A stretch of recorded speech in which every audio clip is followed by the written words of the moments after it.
Bismillahirrahmanirrahim. Assalamualaikum warahmatullahi wabarakatuh. Nama saya Reni Prasetyawati. Di sini saya akan menjelaskan tentang hak saran pendidikan. Dalam pandangan beliau, saran-saran tersebut meliputi perkara-perkara. Yang pertama, satu, memotivasi anak untuk melakukan usaha atau pekerjaan yang mulia. Maksudnya yaitu, keterampilan dan profesi merupakan di antara usaha dan pekerjaan yang paling mulia. Karenanya, marilah kita arahkan anak-anak kita untuk memiliki keterampilan dan kemampuan tersebut untuk menjaga kepribadian mereka dan mewujudkan kehidupan yang baik bagi mereka.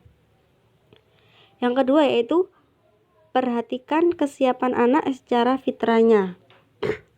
Di antara perkara penting yang didasari oleh pendidik dengan baik adalah mengetahui kecenderungan anak terhadap suatu keterampilan, pekerjaan yang cocok untuknya, dan cita-cita yang ingin diraihnya. Sebagaimana kita ketahui bahwa anak memiliki watak yang berbeda-beda antara yang satu dengan yang lain. Begitu juga dengan kecerdasan, kemampuan, dan emosinya. Maka dari itu, seorang pendidik harus memiliki cara dalam mengenali mental anak, tinggi rendahnya tingkat kecerdasan anak, dan kecenderungan apa yang dimiliki anak terhadap studi dan keterampilannya. Dengan segala kemampuannya, pendidik harus menyediakan jalan kehidupan yang sesuai dengan kepentingan anak.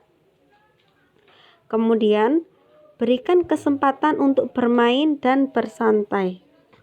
Sudah seharusnya anak diizinkan untuk bermain setelah kegiatan belajarnya, agar ia beristirahat dari kepenatan belajarnya.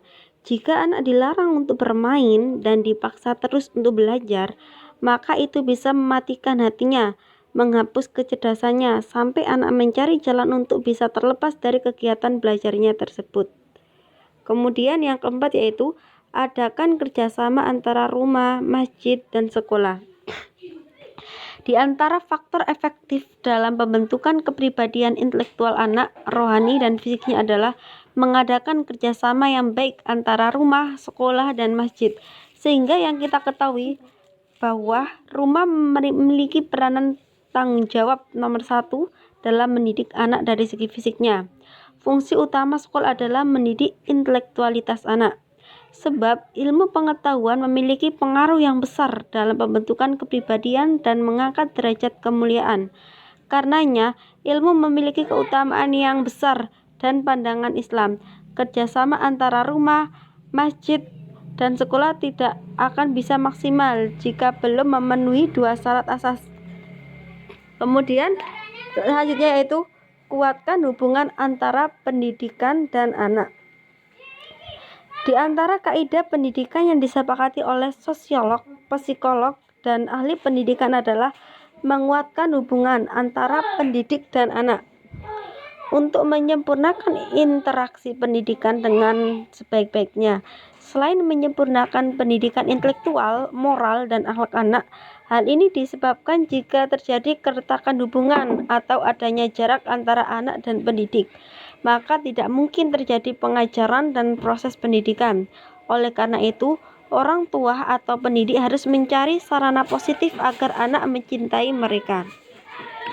Kemudian yang nomor 6, selalu menjalankan manhaj pendidikan. Yang dimaksud yaitu di antara tanggung jawab pendidik yang sangat diperhatikan adalah menerapkan manhaj tarbawi secara kontinu kepada anak setiap saat, sehingga anak terbiasa melakukannya hingga pada masa yang akan datang. Ketika ia melakukannya, ia akan menemukan segala hal yang bersifat edukatif sebagai sesuatu kebiasaan yang merasuk dalam perasaan dan hatinya. Yang ketujuh yaitu menyiapkan sarana wawasan yang bermanfaat untuk anak. Banyak sekali sarana wawasan pendidikan yang bisa meningkatkan pengetahuan serta pembentukan karakter pada anak. Hendaknya pendidik juga selektif dalam memberikan sarana wawasan pendidikan tersebut kepada anak. Beberapa contoh adalah sarana wawasan adalah buku, surat kabar, majalah, dan lain-lain. 8 yaitu memotivasi anak untuk selalu membaca dan menelaah. Adanya tanggung jawab untuk memberikan kesadaran intelektual yang dijadikan oleh Islam sebagai amanah yang harus diemban oleh para orang tua dan pendidik, Maka wajib bagi semua pihak yang peduli terhadap intelektual anak, pengetahuan dan wawasannya untuk memperkenalkan kepada anak sejak dini tentang Islam. Dari hal tersebut, anak diarahkan untuk gemar membaca dan menelaah berbagai buku yang erat kaitannya dengan Islam. Karena jadinya perintah pertama Allah kepada Nabi Muhammad adalah perintah untuk membaca. Seperti dalam surat Al-Alaq ya. Bismillahirrahmanirrahim. Iqra bismi rabbikal ladzi khalaq. Ya, pertama Iqra, bacalah itu. Kemudian yang nomor 9 yaitu anak selalu menyadari tanggung jawabnya terhadap Islam. Generasi Islam sekarang dituntut untuk melaksanakan tanggung jawab besarnya dan peran peradabannya untuk menyelamatkan umat manusia dari kegelapan materi, gelombang hedonisme dan badai peperangan yang menghancurkan.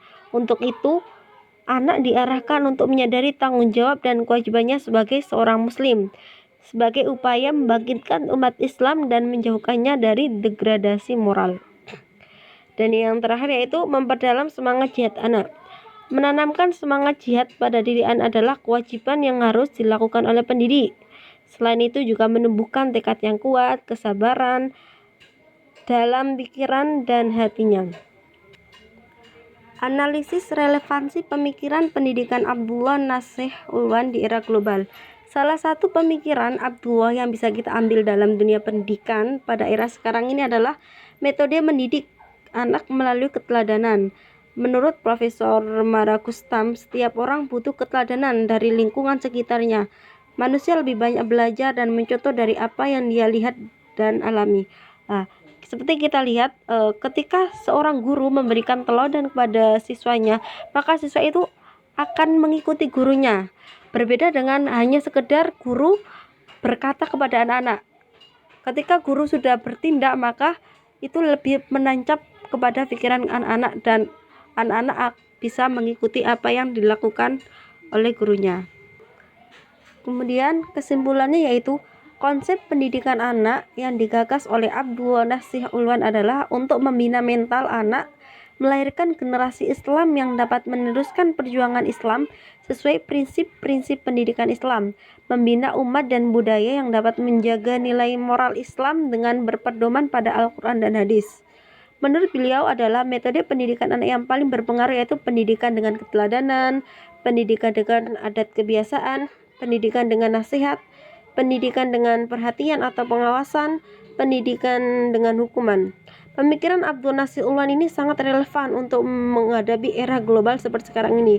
Jika peranan pendidikan tersebut dilakukan sejak usia dini pada anak-anak. Salah satunya tadi yang paling berpengaruh yaitu pendidikan dengan metode keteladanan. Jazakumullahu khairan. Wassalamualaikum warahmatullahi wabarakatuh.